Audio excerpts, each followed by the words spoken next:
On this sheet, we're going to be looking at how you can sort it into alphabetical or numerical order. When you have a list of data, you can click in any column. For example, if I want to sort all of these surnames into alphabetical order, I can click my mouse into any of the cells. You don't have to click the top, you don't have to select a column, you just click anywhere in the column.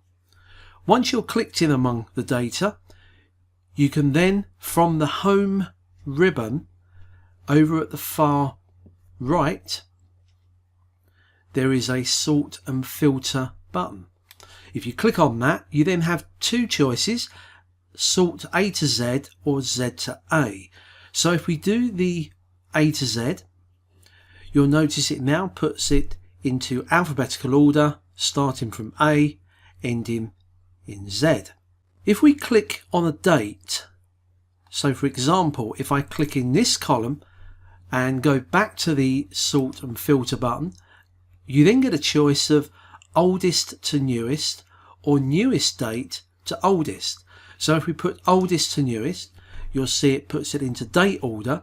Now this could be useful if you're sorting invoice dates or order dates.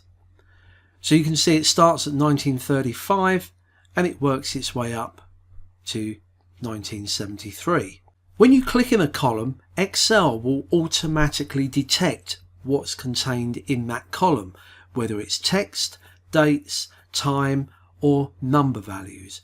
If we click on a salary column, anywhere in there, we can click the same button again, sort and filter, and we can choose to sort it from the largest to the smallest. So we have the highest salary at the top and the lowest at the bottom.